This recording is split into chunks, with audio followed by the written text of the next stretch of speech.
Hi guys, James at Rampant Lion Reviews again for you today with another beer review. For this one we are going to stick to Skåne here in the south of Sweden, and we're going to go back to Helsingborg, which is a very nice pretty city on the coast. And you saw me review this brewery only a couple of videos back, but they did release a second beer as part of the local and small assortments that came through Systembolaget on the 3rd of June 2019. I really do like this, by the way, that they're making it easier for Swedish breweries to actually get their beers out there. So for this one we are going to return to Benchwarmers Brewing Company, and we're having a taste of the Lot Lizard. So this one is an IPA, a double IPA, sorry, coming in at 8% ABV, and it's hopped with Citra, Centennial and Mosaic. So it should be really nice. This is a style that I know this brewery do pretty well, and the other thing about this beer I should mention is that this one is a completely new beer. The Team Freedom that you saw me review a couple of videos back, that was basically a re-release in a can of that beer, but I was really impressed with that one. The last beer I had from them was What Does a Gay Horse Eat, if I'm remembering the name correctly, and that was an interesting kind of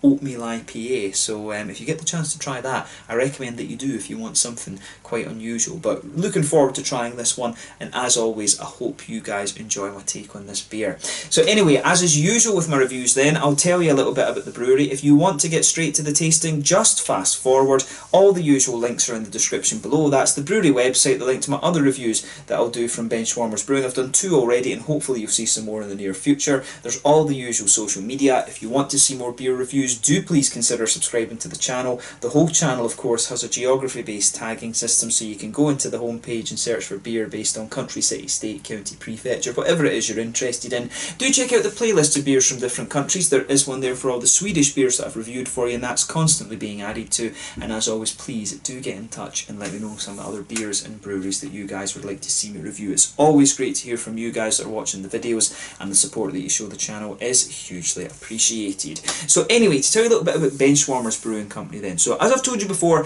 Benchwarmers Brewing is owned by 2 childhood friends. This is Magnus Svensson and Anders Nilsson. So Magnus is an owning partner in Brewdog's operations in Sweden. He takes quite an active role in managing the bars in Stockholm, Gothenburg and down in Malmö. And he has a background in customer service, but Anders worked various jobs, but he spent a long time working for an online web store. But both are childhood friends. They're from Helsingborg, and they set up the company together in 2016. They've already got their own brewery, and it's really quite nice actually. They've got an impressive amount of equipment for having just started up not all that long ago.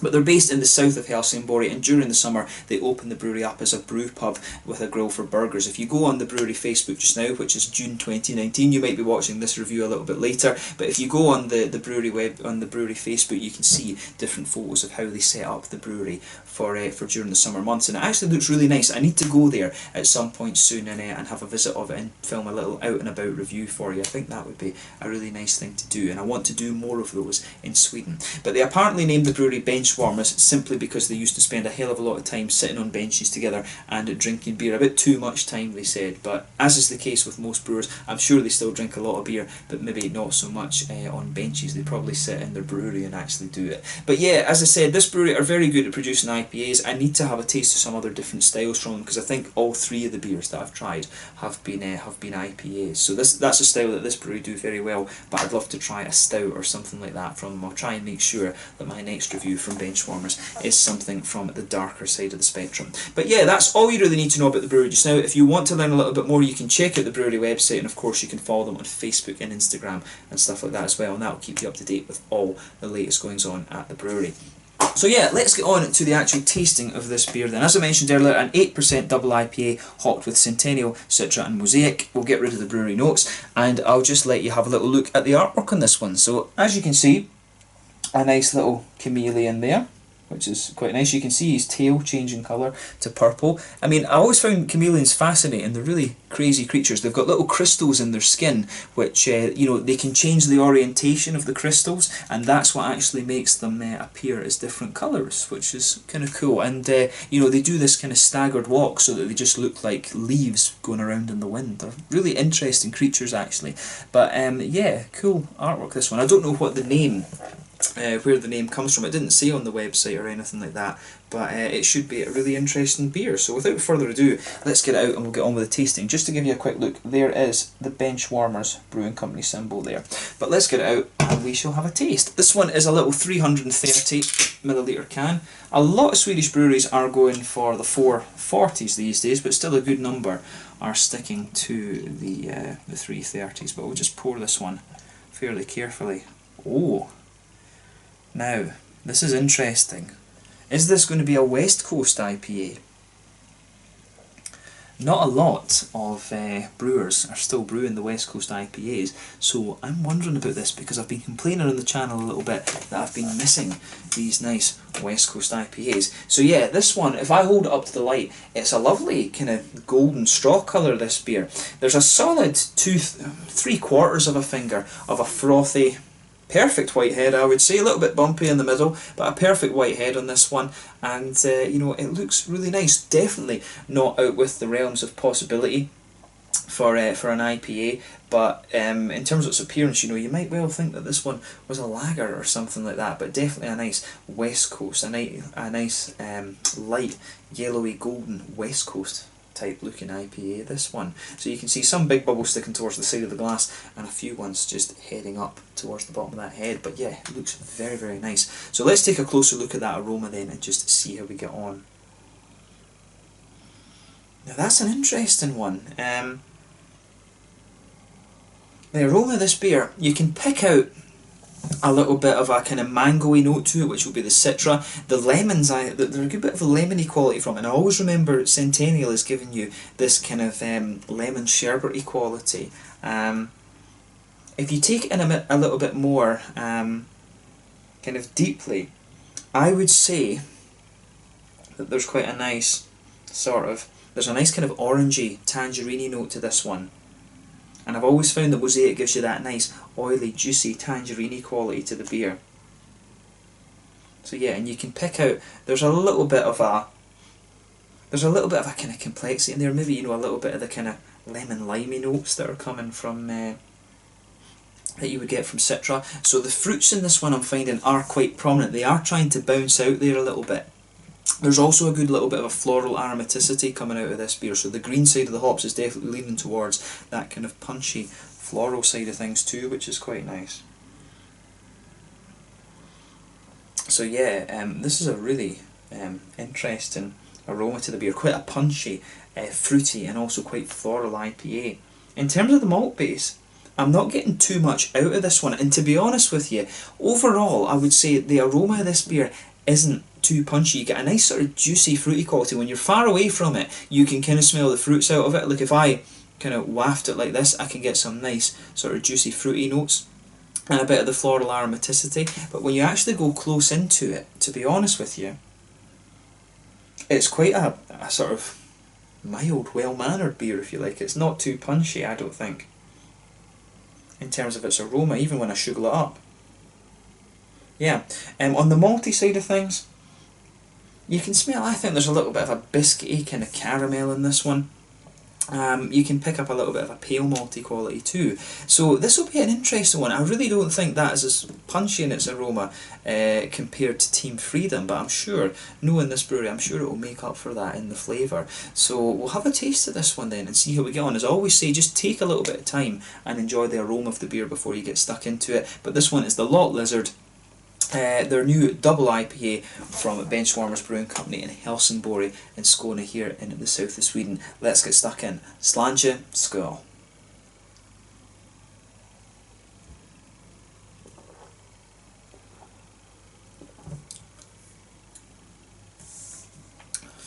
Ooh.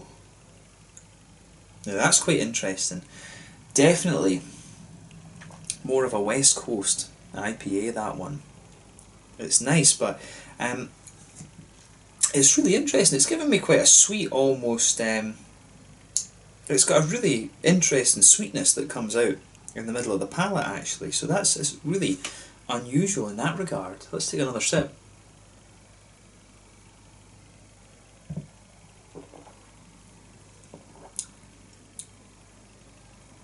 Yeah, this one, it has this really unusual kind of oily sweetness to it. I really like how this goes together. And this is one of the things, I tell you something, they'll always keep you on your toes, this brewery, I'm sure. You can see that this beer has just got a little bit hazy since I've poured the last little bit of it in. I've not had this in the fridge all that long, maybe about 2-3 days. So you can see that the beer did get a little bit more hazy there as you opened it up, or as you put the last bit in.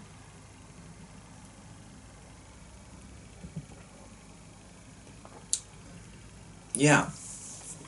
This is nice, I like this, I wouldn't hesitate to drink it again. One of the things I will say though is at 8%, it's pretty damn easy to drink. Just be aware of that when you try this. So, with this beer then, I'd say in the middle of the palate you're getting a nice sort of pale malty base on that, just kind of forming the base of the beer. But then, as you go further into it, it really smooths out, and like I said, there's almost like a sort of honey-ish quality to this one. It has this really nice honey, biscuity quality. It almost tastes like the kind of syrupy stuff that they use just to hold all the you know, McVitie's digestive together. It really tastes like that, but it's even sweeter. It's almost like a kind of caramel. You know, if you've got an ice cream cone and the caramel sauce kind of drips down the side, it's almost a little bit like that actually, the malt base in this beer. It's really pretty nice actually.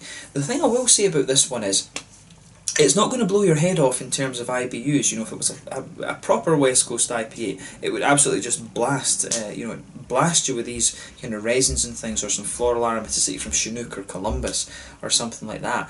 This one definitely, it has the almost West Coast malt base to it, but it's a little bit more like a New England IPA in terms of its bitterness. But I think it is a little bit more bitter than a normal one.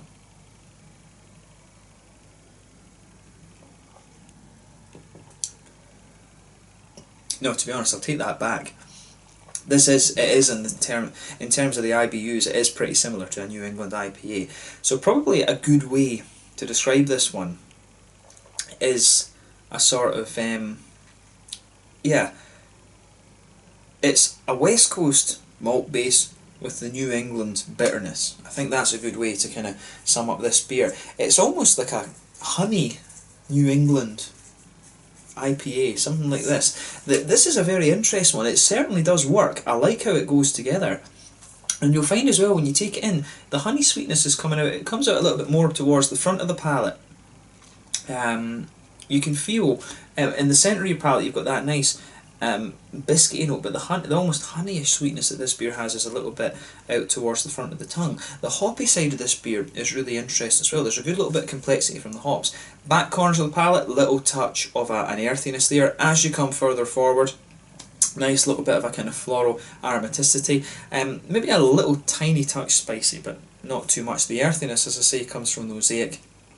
But the other two hops, the Centennial and the Citra, I always remember Centennial can give you a little bit of spice, and I think that'll be where it's coming from. But round the very front curve of the palate, it's just a little bit lighter and grassy, and of course behind the front curve of the tongue, that's where you get that little oily part of the beer. That little oily bubble that gives you these nice, juicy, fruity esters.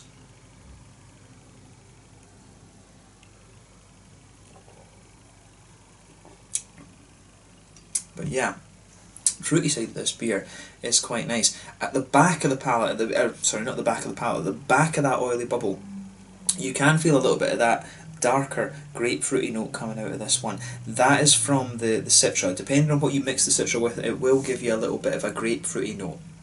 When you come further forward from that, you start to get, and in fact, in fairness, I would say that maybe there's a little bit of the lemony qualities from the Centennial mixing in with that, but when you come further forward from that sort of lemony grapefruit kind of thing, you get the mangoes.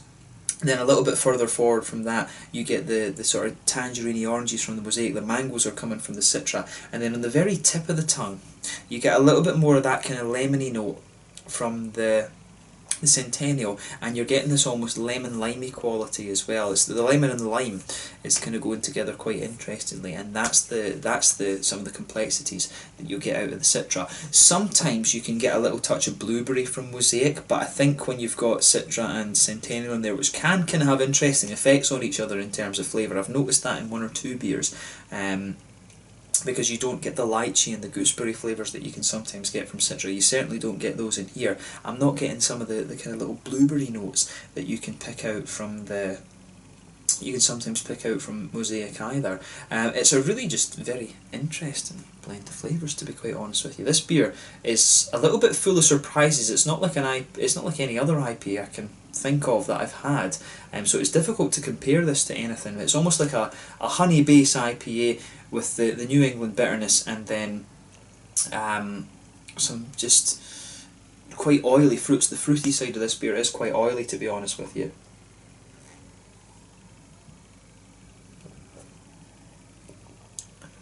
But yeah, I do like how this one comes across. I mean, if you want something a bit more unusual, have a go with this beer and just and see what you think. I like it.